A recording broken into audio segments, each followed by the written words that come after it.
الحمد لله تعالى نحمده ونستعينه ونستغفره ونستهديه ونعوذ به من شرور أنفسنا ومن سيئات أعمالنا من يهده الله تعالى فهو المهتد ومن يضلل فأولئك هم الخاسرون وأشهد أن لا إله إلا الله وحده لا شريك له وأشهد أن محمدا عبده ونبيه ورسوله وصفيه من خلقه وخليله ثم أما بعد.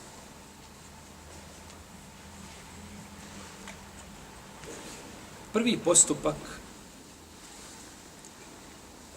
kome je pristupio poslanik sallallahu alejhi ve selleme nakon dolaska u Medinu jeste da je napravio džamiju i da je pobratio muhadžire i ensarije. Pa je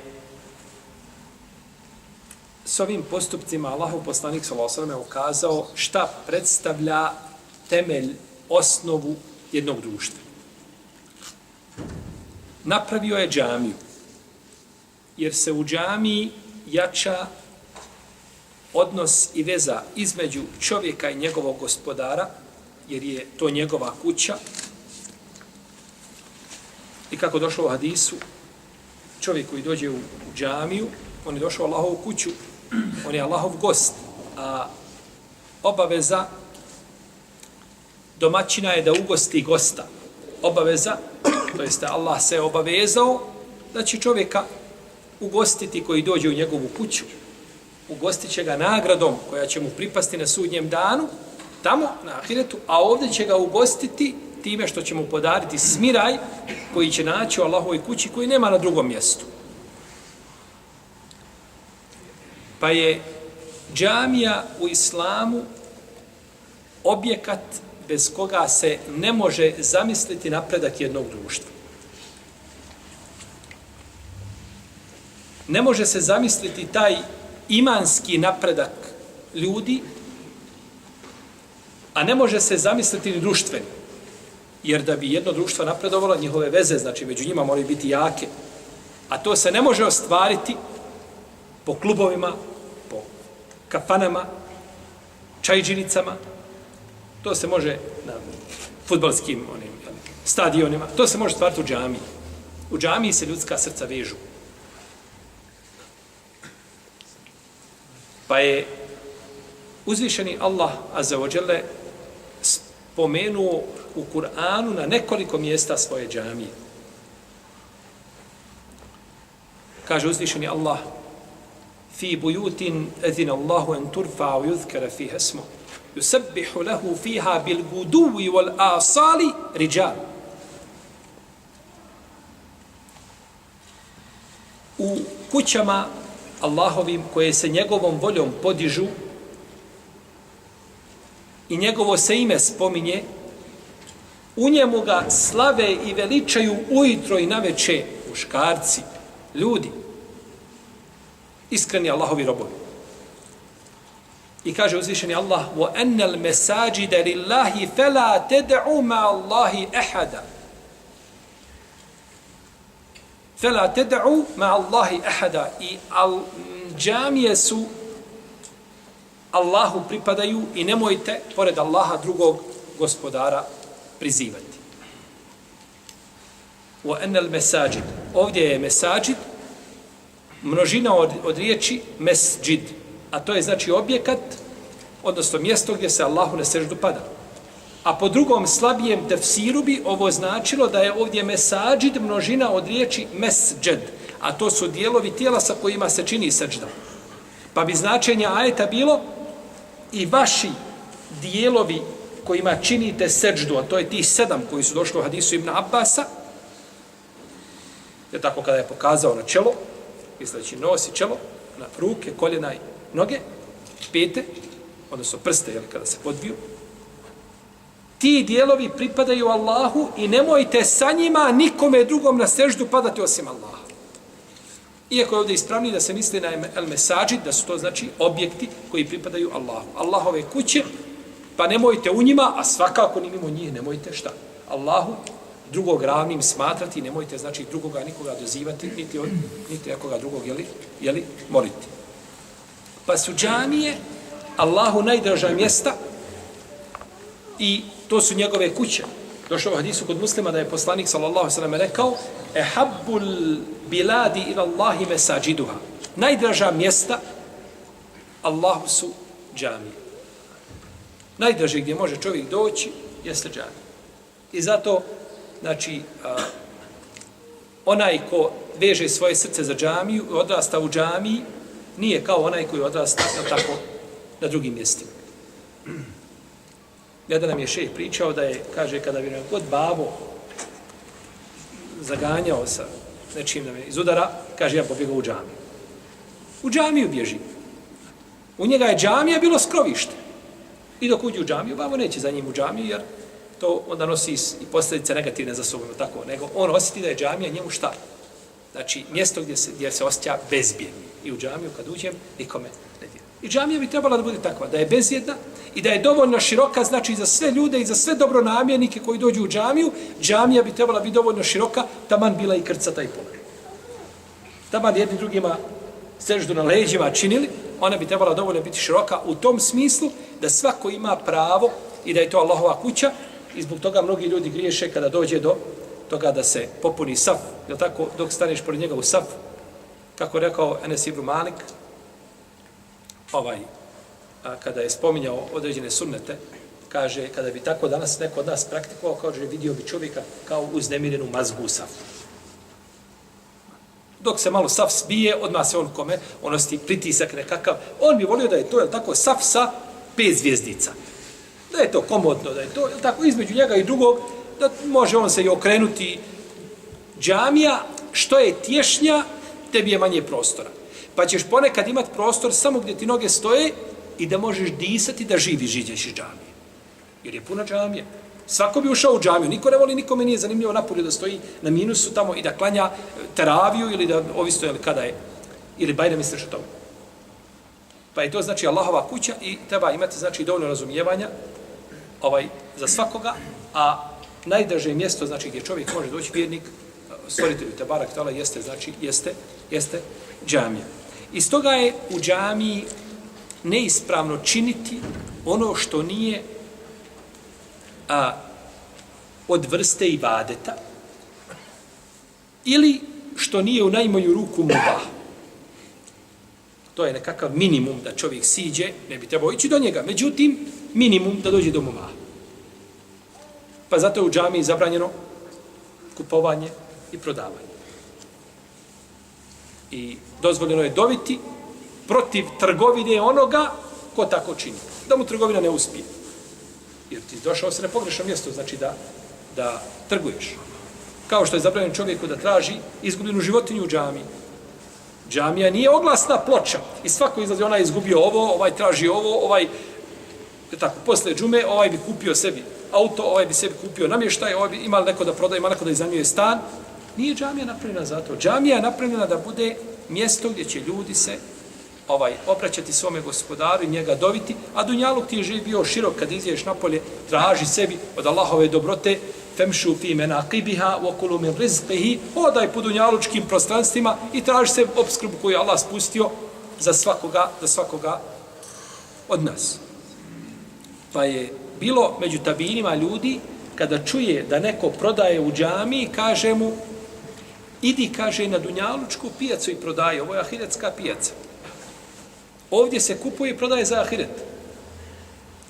Učiš Kur'an, doviš, zikriš, slušaš nauku. To je ahiretska trgovina i ona je dozvoljena u džamiji. Kako je Ebu Hurajra vidio ljude na pijaci da prodaju galame, kažu, vi ovdje prodajete, zarada vam slabo ide, a kaže, u džamiji se dijeli ono što je poslanik sallallahu sallam ostavio iza sebe, svoj miras ostavio. Pa su ljudi odmah to ostavili u džamiju. Prošetali po džamiji, šta vratili se, kaže, Ebu Hurajra, smijavaš se sa nama, igraš se, u džamiji, ništa se ne dijeli. Kaže, zar niste čuli u džamiji šta ima? Nauka koju je ostavio poslanik sallallahu alejhi ve sellem iza sebe. To je ono što će vam koristiti. Iako ne dozvoljeno čovjek koji dunjalučki trguje, naravno, jel?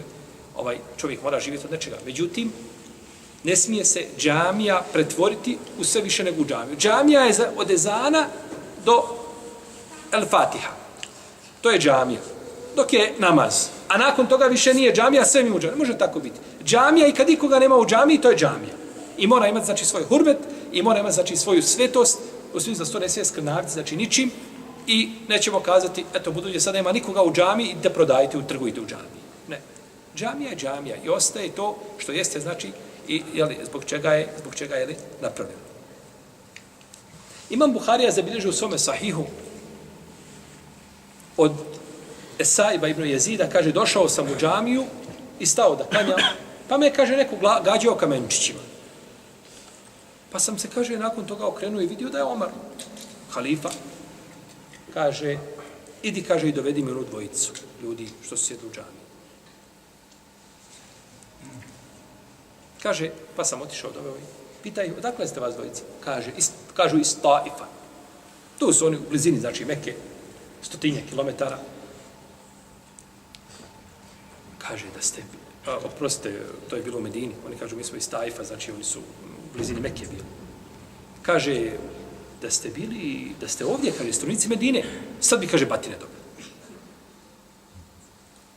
Ovdje, kaže, glas u džamiji dižete, pa je, znači, usudio njihovo dizanje glasa u džamiji i njihovo, dizanje glasa u džamiji biva u situacijama, znači, kada se tiče nauke, kada se tiče znanja, kako je činio poslanik, da bi upozoravao ashabe sa mimbera, da bi se čuo na pijacu, kada im je govorio, upozoravao nas na vatru i slično tome. Međutim, džamija nije mjesto, znači, gdje se dižu glasovi i gdje se ljudi prepiru i gdje se čini ono što ne doliči, znači, što ne doliči džamiji. Imam Malik je zabilježio u svome muvatti, u svojoj muvatti i imam Ahmedu Muslimu, mislim, vjerodostojnim lancem prenosilaca, da je poslanik sallallahu alejhi ve sellem ušao u džamiju i da je vidio, čuo ljude koji uče Kur'an, klanjaju uče Kur'an, dižu svoje glasove. Pa je rekao, kaže, nemojte dizati svoje glasove učeći Kur'an. Kaže, svako od vas doziva svoga gospodara. Pa čovjek ne smije, znači, u namazu, kada klanja, dizati svoj glas jer ometa nekoga. Onaj pored tebe zikri, ovaj dovi. Ovaj razmišlja o svome gospodaru i njegovoj veličini. Pa ne smiješ, znači, nikoga ometati, jer je džamija mjesto javnog okupljanja i tu, znači, čovjek mora biti, zato ne treba dolaziti u džamiju, nego da je lijepo namirisan, da je istuširan, da je, znači, da ostrani od sebe sve što bi ljude zijetilo, ako i kako Bože. Neće zbog toga ostaviti džamiju, međutim, znači, treba da ima na umu gdje ide i kako ide. Da je krenuo da prosi kod svog budućeg punca, ne bi došao nego najljepšem, jel tako? Boga mi nije kuća tvoga punca ljepša i preča za znači, tu etiku od Allahove kuće, a to je džamija. Pa je poslanik sallallahu alejhi ve sellem ovdje zabranio, znači, da se glasovi dižu u džamiji, čak i učenjem Kur'ana. I od fikha Omara ibn al-Khattaba radijallahu anhu jeste to što je napravio za vrijeme svoga hilafeta pored džamije Butajhu. A to je jedan mali objekat koji je bio, znači, gdje su ljudi muhabetili. Završi se namaz, hoćete muhabet, eno vam tamo Butajhejte, pričajte kako vam volja, u džamiji ne. To je samo mogao Omer. Znači, prozrijeti do čega će doći, do čega će se džamije dovesti. Da ljudi, znači, ne gledaju gdje pričaju i o čemu pričaju i šta pričaju, nego bitno je samo da se pričaju. Bio sam prisutan, pored mejita sjedimo, mejit ispred nas. I jedno 15 nas u toj prostoriji, čovjek priča kako je činio nemoral. I to on to detaljiše. Detaljni nekakvi opisi, kao da to nekome treba i da je neko toga željen to čuti. A mejit ispred njega. Znači, ljudi ne paze šta pričaju, gdje pričaju, o čemu govore. To ti je puno da pričaš samom sebi u bunkeru ispod zemlje. Sebi iskomaš 3 metra dole, ispod zemlje. Samom sebi pričaš, to ti je puno. Trebaš se pokajati Allahu od onoga što si činio. To ukazuje, znači, da nisi, jel tako, nešto slast imana dok ne budeš, znači, mrzio da te vrate u ono gdje si bio, kao što mrziš da te neku vatru baci.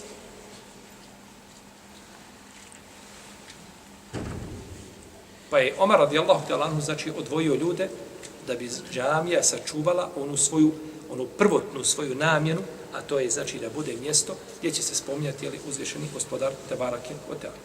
Kaže imam Kurtubi u svome tefsiru, U sure Nur, u 12. tomu, kada je govorio o džamijama i o propisima vezanim za džamije, i spomenuo je predanje koga bilježi Imam Muslim u svome sahiju. Da je naredio poslanik sallallahu alejhi ve sellem da jednog čovjeka koji je konzumirao luk, da ga izvedu tamo kod Bakije, na to područje gdje je današnje Mezaj, da ga odvoje od džamije. Ti došao da je zijetiš ljude, tako jeo si nešto što nisi smio jesti kad dolaziš u džamiju, naredio da ga izvedu. Kaže Imam Kurtubi, kažu islamski učenjaci, da svako ko dolazi u džamiju i na bilo koji drugi način ezijeti ljude u džamiji, da ga treba izvesti iz džamije. Jer to nije znači mjesto za njega. Treba ga, znači, odvojiti i treba ga izvesti, jer ti izdošao živ bio da uznemiravaš ljude bilo čime. Pa ako je poslanik sallallahu alejhi ve sellem zabranio da dolaziš u džamiju, znači ko je jeo crveni ili bijeli luk, kako onda onaj ko dolazi uznemirava na bilo koji drugi načine ljude, pa kaže dalje da su islamski učenjaci kazali ko ima dugi jezik, ko uznemirava ljude. Uđeš u džamiju i dok uđeš, dok si ti na vrata i ovi se okreću već, kažu, bit će nekakav belaj, dok se on pojavi. Ili kaže, uznemirava ih svojim ružnim ponašanjem. Ili na bilo koji drugi način, kaže, njega treba odvojiti, jer je, on kaže, on je taj koji čini nered u Allahovoj kući, pa treba znači da je odvojen van džamije, ili kaže da dođe čovjek sa ružnim mirisom nekakvim, jel tako, u odijelu nekakvom radnom, koje ima ružan miris i slično tome, da uznemirava klanjače, kaže njega treba odvojiti van džamije, dok je god prisutna pri njemu znači taj razlog zbog koga je izveden iz džamije. Kaže Ibn Abdel Ber u svome dijelu Temhid, u 6. tomu, kaže, došli su ljudi mome šejhu, Ebu Omaru, Ahmedu, Ibn Abdel Meliku, pa mu kazali, kažu, kod nas ima čovjek u džamiji, uznemirava druge ljude. Pa je naredio da ga, kada su ga pitali, opisali mu stanje, naredio da ga isteraju van džamije. Kažu, njegovo uznemiravanje nije ništa manje od toga kada je u pitanju uznemiravanje klanjača od strane onoga koje je konzumirao crveni ili bijeli luk. Čovjek dođe u džamiju, pravi nered po džamiji, galami, vrišti, ogovara ljude, izaziva ljude, fizički nasrće na njih. Nije on štetniji po taj džemat od onoga koji je od crveni i bijeli luk. A ovaj je odstranjen iz džamije, pa je naredio da ga ostane iz džamije i da mu zabrane da dolazi da obavlja šta? Propisane namaze. Zbog hurmeta, znači, koji ima džamije. U ovo, naravno, da ne bi neko pogrešno shvatio, u ovo ne ulaze fikska razilaženja koja postoje u mezhebima. Da neko kaže, šta je uznemiravanje ljudi? Ne može biti uznemiravanje nešto što je bilo prisutno u islamskom svijetu i poznato kod uleme i kroz generacije ulema to prihvatala kao validno, u smislu da je to sastavni dio šerijata ili postoji mogućnost ispravnosti takvog mišljenja, to je nešto drugo. Ovdje ulaze, znači, stvari koje su definitivno zabranjene jasnim šerijetskim argumentima ili općim, znači, ciljevima šerijata. Pa ne možemo kazati Bošnjaku koji je otišao da, ne znam, na umru i negdje se zadesio u džamiji gdje ljudi klanjaju shodno hambelijskom mezhebu, da kažemo, ako ne budeš klanjao kako oni klanjaju, treba ti isveti van džamija, ti ometaš ljudi. To nikad niko kazao nije. Ili da dođe Arap u Bosnu i da ovdje klanja na način kako ne klanjaju Bošnjaci, to nikakve veze nema. To su pitanja fikske prirode o koji se islamski učenjaci razilaze, to je nešto drugo van toga. Međutim, ako dođe, znači, čovjek da čini u džamiji stvari koje su i postupke koji se kose, znači, sa općim načelima šerijata, onda nema sumnje da to nije, znači, mjesto za njega. Zabilježio je imam Ebu Ishaq u svome dijelu El-Fewaid El-Muntahabe i također imam Tabarani od Ibn Mes'uda da je poslanik s.a.v. rekao, kaže, bit će ljudi se jekunu fi ahiri zaman kaumun, bit će, kaže, pod kraj dunjaluka, bit će ljudi jeđlisune fil mesađidi hilakan hilaka, sjedit će u džamijama, u halkama. Imamuhum ud dunja. Njihov imam bit će dunjaluk. To jeste priča koju se posvetili i znači o kojoj govore šta? Dunjaluk. To je razgovaranje, znači, kaže poslanik sallallahu alejhi ve selleme: "Fela tujalisuhum fa innahu laysa lillahi hajatun fihim." Kaže, a nemojte, kaže, sjediti sa njima, Allah nikakve potrebe nema za njima, ni za takvim sjedom. Šejh Albani ovo predanje ocjenjuje dobrim u svojim vjerodostojnim serijama hadisa. Biće ljudi, znači, koji će se u džamiji posvetiti da im sva priča bude u džamiji, znači, vezana za dunjaluk. A džamija je prvenstveno, znači, napravljena, jel tako, da se u njoj veliča gospodar Tebarake o Teala. I došlo je u hadisu koga bližava Muslim od Ibn Mesuda da je poslanik sallallahu alejhi ve sellem rekao: "Lijelijeni minkum ulul ahlami wan nuha." Kaže, neka u namazu staju iza mene, iza vas, razumni i punoljetni. I kada bi bili učeniji iza imama, to je bolje da stoji iza njega. Ako ga treba posjetiti, ako ga treba zamijeniti u imametu, je tako? Thumma alladhina yalunhum, a potom oni koji slijede. Kažu neki učenjaci da su to, znači, momčići koji nisu još punoljetni, ali su razumni, shvataju, znači da bude nekakav taj poredak iza, znači, iza imama. Potom kaže poslanik sallallahu alejhi ve selleme: "Wa iyyakum wa hayshati al-aswaq." I kaže, dobro se čuvajte onih one galame koja je prisutna na pijacama. Džamija nije zbog toga. I namaz i džamija općenito nije, znači, napravljena gdje će se ljudi galamiti, gdje će iz kuće dođeš, imaš problema u porodici, onda dođeš u džamiju i ti sad želiš rasteretiti, jel tako, na džematlijama ili na ljudima koji su to. Znači, džamija nije građena u tom nijekom slučaju zbog toga. I dvojica ljudi su se raspravljali u vrijeme poslanika, sallallahu alejhi ve selleme, u džamiji po pitanju Lejletul Kadra. Pa je uzdignuta ta noć. Uzdignuto je znanje o toj noći kada je. A nije uzdignuta općenito ta noć, kako smatraju oni koji nisu na uputi Ahlu Sunneta. Pa se ne zna kada je pouzdano ta noć. Ali ona postoji definitivno. Ali zbog čega ljudi se raspravljaju u džamiji i dizali svoje glasove? A svima bi nama lakše bilo da znamo pouzdano kada je ta noć, kod velikog broja učenjaka, čak od većine je 27. noć. Međutim, ako se hadisi svi sakupe o toj tematici, prije da će biti da se ne zna i da ta se noć mijenja iz godine u godinu. Ali eto, veliki broj učenjaka, čak većina kažu da je to 27. noć. Pa je zbog toga, znači, uzdignut bereket, jer džamija je, znači, mjesto gdje treba čovjek, znači, da vodi računa, da je u Allahovoj kući, a uzvišeni Allah kaže: وَمَنْ يُعَظِّمْ شَعَائِرَ اللَّهِ فَإِنَّهَا مِنْ تَقْوَى الْقُلُوبِ. Ko poštuje Allahove simbole, to je dokaz bogobojaznosti njegovog srca. A šta je veći simbol od džamije? Allahove kuće. Pa stoga čovjek, braćo, kada vidi u džamiji negdje da ima nešto što je suprotno sunnetu, nešto što je bidat, i ubijeđen da to što se čini, da je bidat. Nije dovoljno to što si ti negdje načuo. Ti kontaš da je to bidat. To je po nekakvim tvojim rezonima bi trebalo to biti bidat. To ništa ne vrijedi. Nema tu rezona nikakve. Imaš da kažeš to je bidat zato što su islamski učenjaci taj, to karakterizirali kao bidat. To je već drugo. Ali da dođeš tek tako, ti to nisi vidio. I sve što ti nisi vidio, to je bidat. To je bidat, kako? To razmišljanje je bidat. Niko nije mjerilo. Mi nismo nigdje mjerilo. Mjerilo je dokaz i argument i mjerilo je ono što su islamski učenjaci govorili. To je mjerilo.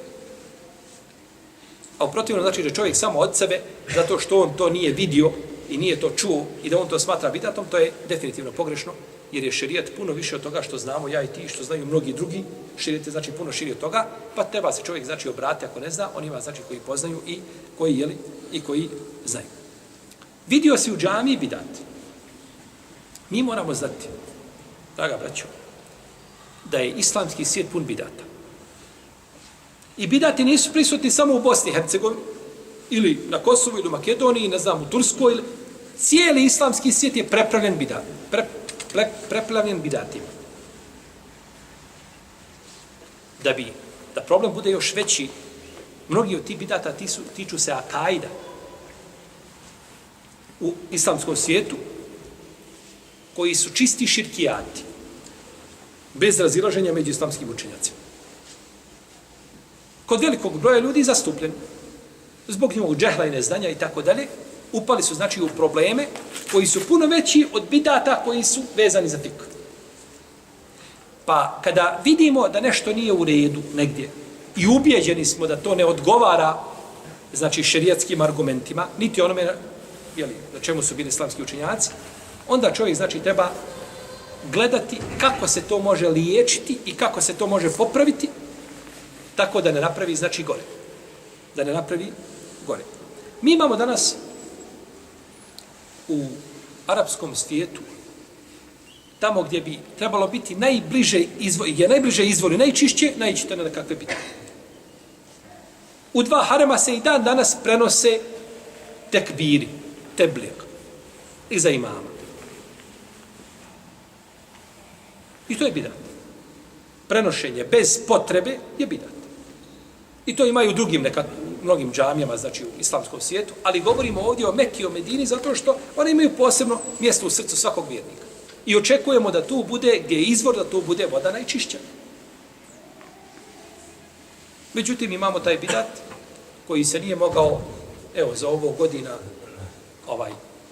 unazad te sahve koja je počela i tog buđenja, islamski učenjaci nisu uspjeli iskorijeniti, da to riješi. Nego ostalo i dalje.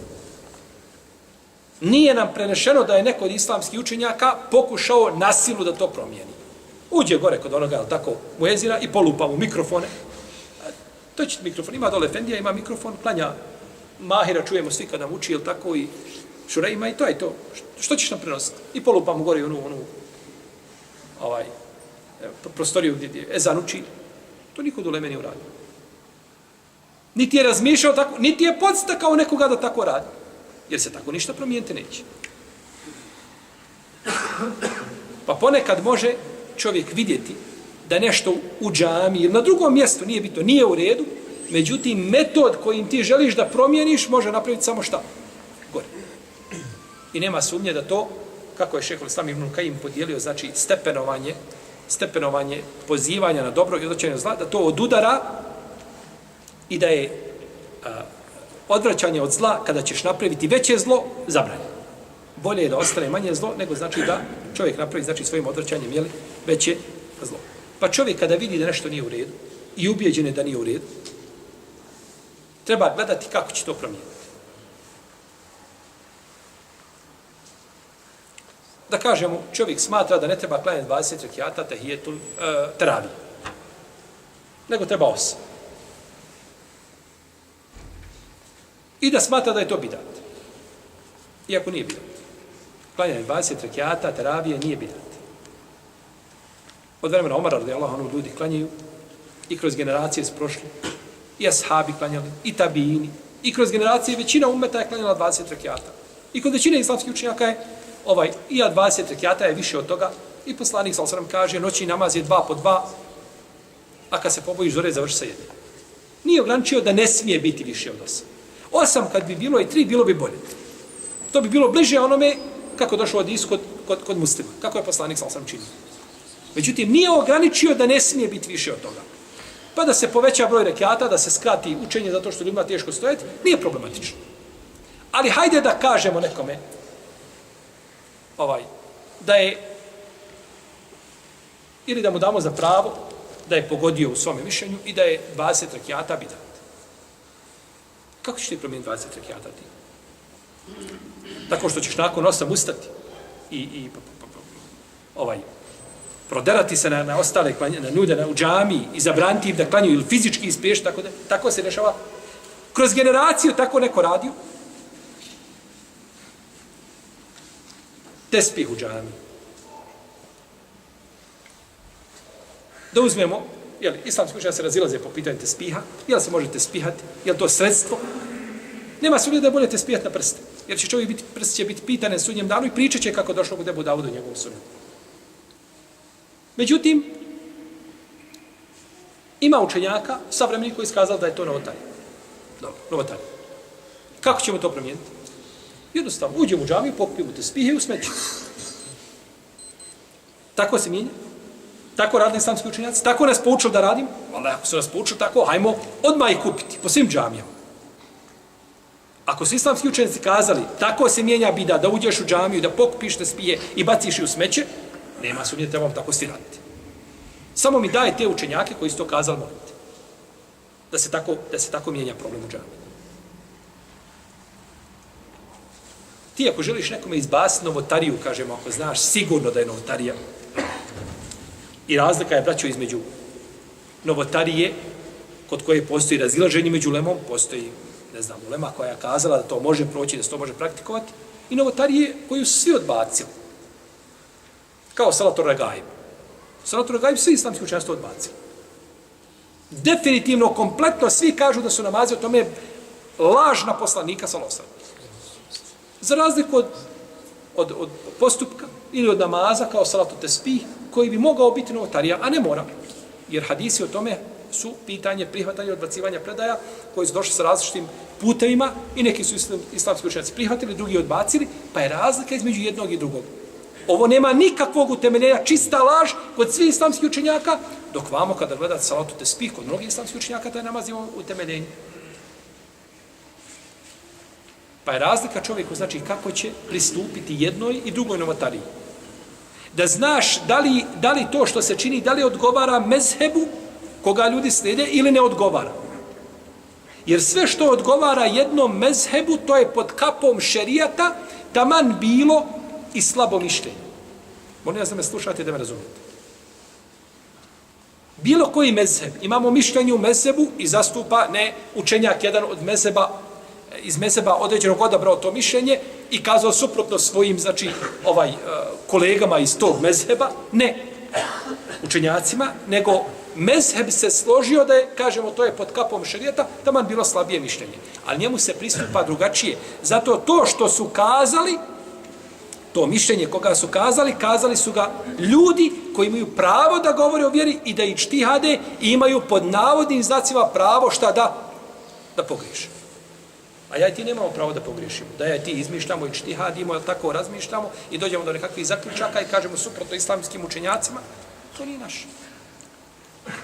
Pa islamski učenjaci kad pogriješe, oni imaju jednu nagradu.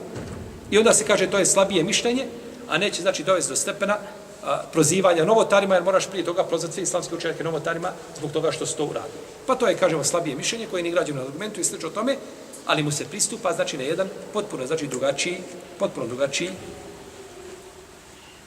način. Isto tako, za vrijeme hutbe, imam priča, govori, tvoje da slušaš. To dopala se tebi hutba, ne dopala se tebi hutba, prozivao tebe efendija, ne prozivao tebe efendija, to nikakve veze nema, ti si dužan da šutiš i da slušaš. Posle džume dođeš, salamu alejkum, efendija, možemo porazgovarati, pa dijalog, pozovi ga na kahvu, odi kod njega na kahvu, nađi puta i način sa njim stupiš, jel tako, komunikaciju sa njim ili nekakav kontakt da napraviš, ali, znači, da čovjek iziđe sad, kao što se dešava, efendija nešto priča, nekome to ne sviđa i on na vrata iziđe. Ostavi, to se dešava, nažalost, ljudima koji slove kao učenjaci nekakvi. Trebali bi da budu učenjaci. Priča efendija i nije mu se dopalo što on je sebe našao u toj priči, ustane i ode ostavi džumu i izde napolje. Ti ništa skonto nisu o svojoj vjeri živio. Ništa ti skonto nisi. Taman da nosiš sve titule moguće dunjaluka, ti nisi shvatio šta je islam i šta je vjera. Tebi je bitnije da udovoljiš svojoj duši i da pokažeš svoj ponos i da iziđeš napolje, taman što će ostati bez džume, to nije bitno. To je, znači, ugađanje samom sebi. Pa čovjek, znači, kada vidi da nešto nije u redu, postoji mogućnost, način da se razgovara, postoji nešto što je utemeljeno, znači, u sunnetu, a ti ne znaš, postoji nešto što je utemeljeno u mezheb, a mezheb uvijek ima argument na koji se poziva. Pa bio on vezan za Kur'an i sunnet, bio logički argument, bio postupak ashaba, imaju nešto na šta se pozivaju. I dok ima nešto, nije tvoje da osuđuješ na brzinu tako, nego treba, znači, stati, vidjeti šta su islamski učenjaci kazali, pa ako je za osuditi, međutim, ne treba žuriti. I ovdje treba shvatiti da čovjek time bježi od istine. Ili da se ne smije suprotstaviti nečemu što je suprotno sunnetu. Wallahi, uzvišenog Allaha uzimamo za svjedoka da svaka dlaka naša voli islam i voli sunnet poslanika, a ne volimo ništa što je suprotno tom sunnetu. Međutim, to je jedno. A primjena toga u stvarnost i pravljenje nereda po zemlji i po džamijama, to je potpuno drugo. Pa čovjek treba gledati ako želi da popravi, a nikako znači da. Pa kada vidimo, znači, da nešto da je suprotno sunnetu, da nema utemeljenja u sunnetu, treba čovjek da vidi. Može li se to popraviti? Je li to način? Ima li nešto preče? Ima li put do toga kako da se to popravi? Mi u našim džamijama imamo svugdje, ovdje i u Turskoj i na brojnim drugim mjestima, milioni muslimana, rekaju stotine muslimana, imaju zajednički zikr. Taj zajednički zikr. Je li on sunnet? Definitivno nije. Definitivno nije. Poslanik je klanjao 1000 namaza sa ashabima. Nikada nije prenešeno da je Bilal učio zikr, da su ostali pratili, da je to bilo u zajedničkoj formi. Nemoguće je da to bude 1000 i 1000 puta urađeno i nikad to niko da ne prenese. To je nemoguće. Jedan put da je urađeno i da je sastavni dio šerijata, to mora biti prenešeno. A ne kažemo 1000 puta. Sunnet nije definitivno. Je li hanefijski mezheb? Ja nisam uspio do sad naći u hanefijskim knjigama da postoji neko od učenjaka da je kazao da se tako zikri kao što se zikri kod nas. Ne znam da tako nešto postoji. Ako neko nađe u knjigama hanefijskog fika, volio bi da mi kaže gdje je to, da naučimo ono što ne znamo, a čovjek većinu toga ne zna. Međutim, nisam uspio naći kod hanefijskih učenjaka da kažu da je to način kako se zikri. Pa što prije biti tradicija koja je nasleđena, nije mezheb. Jer Imam Al-Kjasani kaže da je Ebu Hanife smatrao, kaže u svom prvom dijelu Bedaju Sanaja, to je od najpriznatijih dijela hanefijskog fika, Imam Kjasani je od najvećih učenjaka hanefijske pravne škole, a kada je u pitanju dokazivanja argumentima, u tom pogledu knjiga imama Kjasanija je nedostižna. Ne postoji ravna njoj u hanefijskom fiku. Knjiga dokaza. Kaže da Imam Ebu Hanife smatrao dizanje glasa prilikom tekbira novotarijom, kaže zato što je to zikr. A zikr je kod njega bolji da bude šta? Kao dova, da bude tiha. Zato kod hanefijskog učenjaka se kaže poslije vole dalin, amin, naglasi li tiho? Tiho. Jer je to dova. I poziva se na opće ajete koji ukazuju, imaju hadise o izgovoru amin u sebi. Ulema je o tome razgovarala, to je fiksko pitanje, nije to bitno. U smislu, jeli da razilaženje je poznato kod islamskih učenjaka o tom pitanju. Ali način zikra koji je poznat forma kod nas i kod Turaka i kod drugih koji slijede hanefijski mezheb ili druge mezhebe, nije bitno, nije mi poznato da je to neko spomenuo hanefijskim knjigama. Kažem, ne mora značiti da nema, ali bi volio da mi neko ukaže samo koja je to knjiga, jer nemoguće da prođu najveći imami hanefijske pravne škole, velikani, i da ne spomenu pitanje koje svaki dan moraš primijeniti 5 puta. Pričaju o Bajramu koji je jedan put u godini, i o zekijatu koji je jedan put, i o postu koji je jedan put, i ne znam, o ženitbi koja je jedan put, osim ono ko voli se ženiti. A da ne pričaju o tome, o propisu koji se ponavlja 5 puta svakog dana. I čak je imam Tehanovi od velikana, pozniji učenjaka, znači, koji živi u prošlom stoljeću, hidžetskom, velikana od muhadisa, rekao, kaže, to je suprotno. Dova postaje, kaže, sunneta koja se čini, ona je suprotna To je suprotno sunnetu, jer se kaže, sunnet je da se na file klanjaju kod kuće. Pa ti kaže, ljude obavezuješ da tako ostanu, ako ćemo zikriti posle podne, moram klanjati sunnete tu i ostati zajednički da zikrimo. Kaže, to je suprotno sunnetu. Imam el-Mubarek Furi je prigovarao tome, znači, ovo govorimo, znači, na osnovu riječi islamskih učenjaka, koji su to kazali. Pa najprije da to neće biti hanefijski mezheb. A Allah najbolje zna. Dobro. Kako da se to promijeni? Ne možeš to promijeniti sa nekakvim nasilničkim pristupima, postupcima koji će napraviti samo još veću zbrku. Ti nisi dužan, ako smatraš da je to neispravno, nisi dužan da zikriš zajednički, niko te na to ne može prisiliti. Međutim, nemaš pravo da ometaš ljude koji zajednički zikri. Ljudi čine određeni postupak koji nema utemeljenja u sunnetu. Ti nemaš pravo da ih ometaš. Ja ne sumnjam nimalo da ljudi koji zajednički zikre da za to imaju nagradu. To nije upitno ako Bog. Da ljudi koji prave mevlu da imaju nagradu. Jer oni žele hak. On zna i smatra to sastavnim dijelom vjere i čini to i praktikuje. I on po svome nijetu može imati za to nagradu. Međutim, propis kao propis je nešto drugo. Pa čovjek može ponekad griješiti, smatrati to ispravnim, a da za svoga nijeta, što to čini, znači da ima nagradu zbog neznanja. Druga je stvar kada ti znaš da određena stvar nije vezana za sunnet i nema utemeljenja i činiš je, onda ne možeš očekivati nagradu.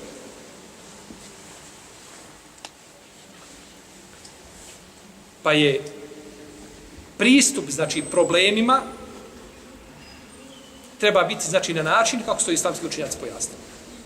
A ne da čovjek uleti u džamiju, nekakvom halabukom pokuša nešto promijeniti, prodere se po džamiji par puta i misle da će tako, ništa ti tako neće promijeniti, će tako samo napraviti, znači gore i samo donalijevaš, jeli, još ulje, jeli, na vatru. Isto tako, čovjek, braću, kada izlazi iz džamije, mora znati da u džamiji ostaju ljudi koji klanjaju sunnete. Iako bi sunnete preče bilo klanjati kod kuće, međutim, ako ćeš i ostaviti, onda bolje da klanjaš u džamiji. A mnogi klanjaju kod kuće teoretski. Tako, izješ džamije, klanjaš ja kod kuće i nije ni kod kuće i ne klanja. Onda bolje da ostaneš u džamiji da i klanjaš živio. Ali klanjao i ti kod kuće ili u džamiji ni bitno. Kada izlaziš iz džamije, ti ne smiješ ometati ljude koji klanjaju. Onako klanja sunnete u džamiji, najviše što možeš kazati, to bilo da je to suprotno prečem i boljem. Po svim mezhebima, i hanefijskom i drugom. Svi kažu da je preče klanja sunnete kod kuće. Po jasnom hadisu poslanika sallallahu alejhi ve sellem. Međutim, onako čini suprotno prečem. Ima nagradu i njegovi sunneti se ispravi, to nije upitno. A ti koji ga ometaš činiš haram. Gdje si, kako si, šta ima, ima nešto što se zove harem džamije. Iziđeš napolje pa pričaš koliko ti mila volja. Dokle želiš pričaj, ispitivaj se pod ruku, idite negdje na kahvu, ali ostavite, znači, ljude u džamijama, nemojte ih ometati. Jer se ne može, znači, na takav način se ne mijenja. I to smo 100 puta kazali, braći, u džamiji i posle predavanja nema pitanja. Nema pitanja. Nema pitanja. I nisam odavde nikad izišao, a da me neko nije za ruku htio posle pitanja. Pa dobro, hoćemo, jel treba napisati ovdje table, oglasne na zidove? Nema u džamiji pitanja. Turskom da pričam. Braćo, red mora postojati. Reda, ako nema, ima nered. A mi ako nećemo pokazati ljudima kako izgleda red u džamiji, koji govorimo da volimo sunneti, volimo Allaha i njegovog poslanika, pa ko će to onda pokazati? Onaj ko dođe jedan put u džamiju, uđe, koji je naučio kao ona što kaže dole u Egiptu, kaže, moja mama ona je najbolji musliman. Kaže, 4 puta u godini hadž obavi. Ona je htjela kazati kako je njena majka dobra muslimanka, kad je čak 4 puta ode na hadž. Ko će govoriti? Onaj ko ne zna kako izgleda džamija iznutra, on će pokazati kako se treba ponašati u džamiji. Čovjek svojim ulaskom, svojim izlaskom iz džamije, kad se završi predavanje, gotovo. Ideš gore odmah u safu. Priča, rekla, kazala, gdje si, šta, to kad završiš predavanje, ideš napolje i onda razgovaraš. I tako čuvaš red u džamiji i pokažeš svojim ponašanjem kako izgleda ahlak muslimana u džamiji. I onda imaš pravo prigovoriti onome ko radi suprotno tome. Ali ako ja sam kršim taj propis, kako onda da prigovorim nekom? Pa čovjek, znači, treba biti realan, treba biti objektivan. Ono što može, najbolje možeš promijeniti svojim lijepim ponašanjem i svojim, znači, uljudnim ophođenjem prema drugima i neometanjem ljudi. Jer niko ničije zijed ne mora trpiti. Pa je to način da se, znači, popravljaju stvari, a to da neko uđe u džamiju i u ime Islama, je li tako, izgalami se na ovoga, utjeraju laž ovoga, kaže ovome ovo, prozovi ovoga i reci ovome, to neće donijeti dobro. To samo može napraviti, znači, nered na zemlji. Pa je dužnost svakome ko ulazi u džamiju da nauči prije dolaska propise kako da se ponaša u džamiji i nakon toga onda dođe u Allahovu kuću. A ako ne znaš bio, klanjaj kod kuće svoje, bolje ti je nego da dolazi u džamiju da ometaš ljudi. Pa bilo to čak i učenjem Kur'ana. Čak i učenjem Kur'ana. Nama Allah suđe da nas uputi na ono što je najispravno. Allah ta'ala, sallallahu alaihi wa sallam, Muhammed, wa ala alihi wa sahbihi.